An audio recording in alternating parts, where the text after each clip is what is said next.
thing. Okay. Sorry, Chair, to disturb the process. I think it's important that I put this message, which I received now, into the record. Yeah. As I'm eating there, I received this message from Paul O'Sullivan. Yeah. Get ready, you lying crook. I am going to make sure you spend some years in prison.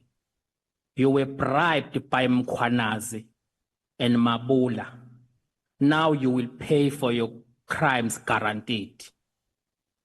Yeah. Okay.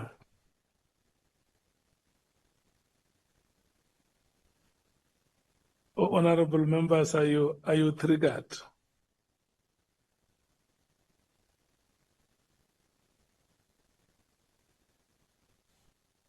But I had thought that Mr. Nkabinde has brought the message to our attention.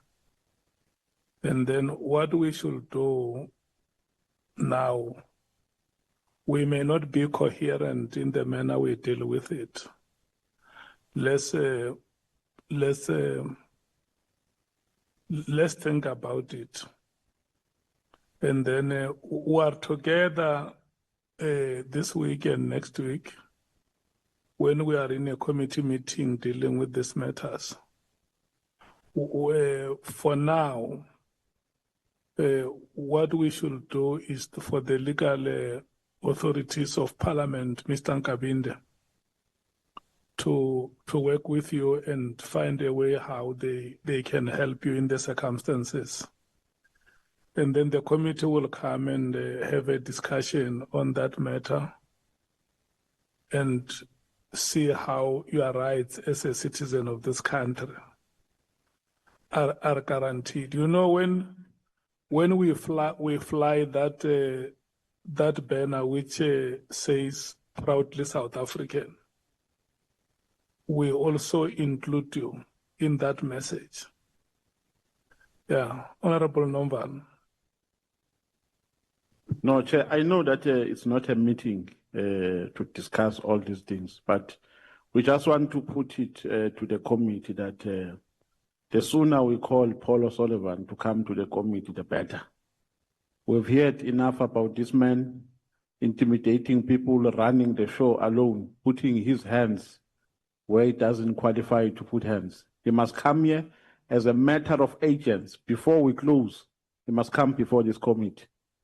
We just want to put that on the record, Chair. Honorable Ngola. Thank you very much, Chair. In adding to what Honorable Nomvalo is saying, we'd already made a request for Mr. Paul to come before this committee.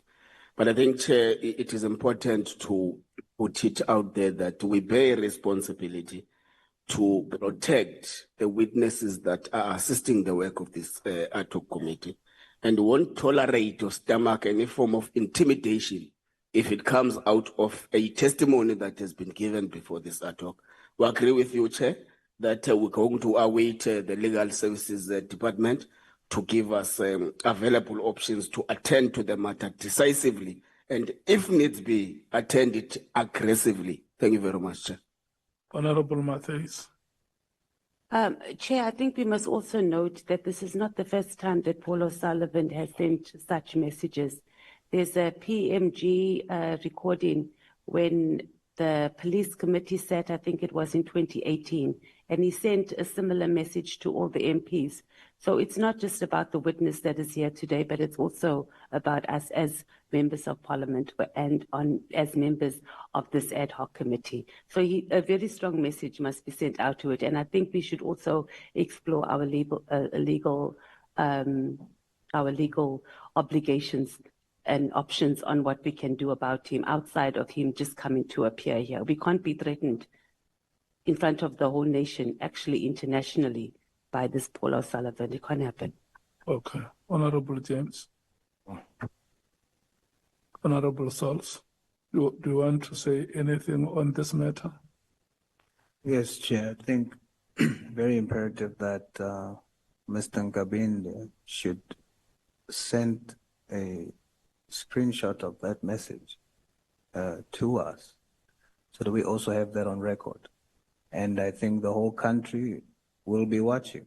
What will we as Parliament do? If there was ever a time to show the power vested in us to save this country and put South Africans first, it's now. Okay.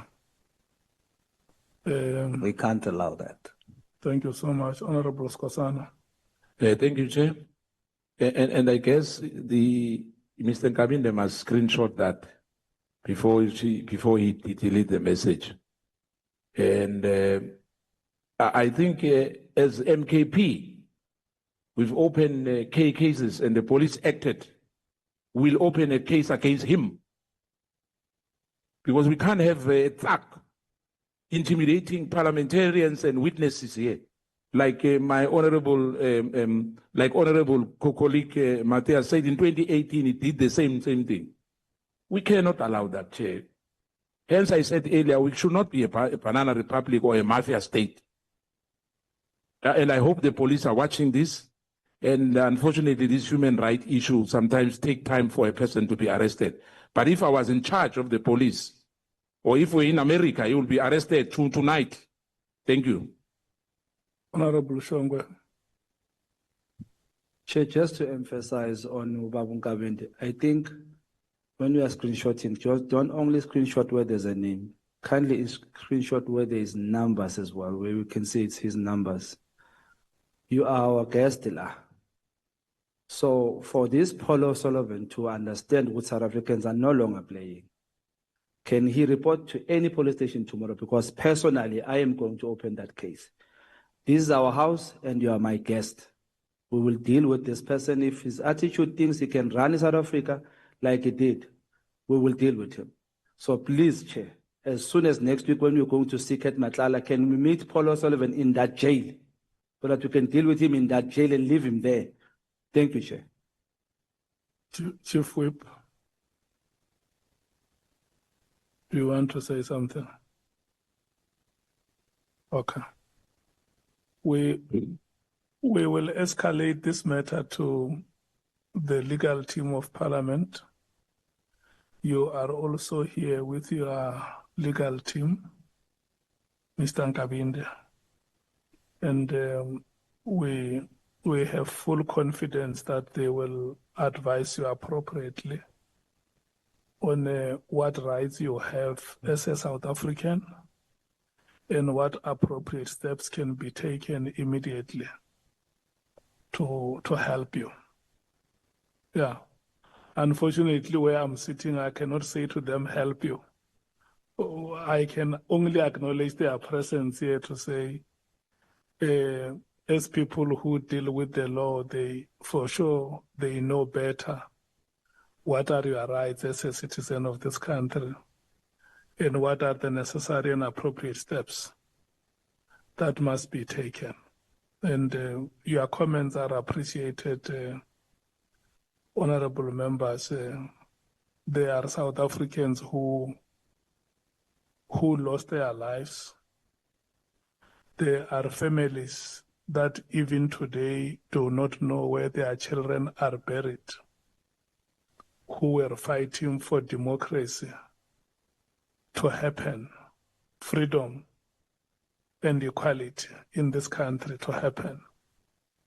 And there shall never be any individual citizen that can arrogate all the rights to himself or herself. This country and its constitution and all pieces of legislation are in the name of the citizens of this country. So when President Mandela said, let freedom reign, he meant exactly this, that South Africans must enjoy every imprescriptible right in their own country. There must never be any hindrance. There must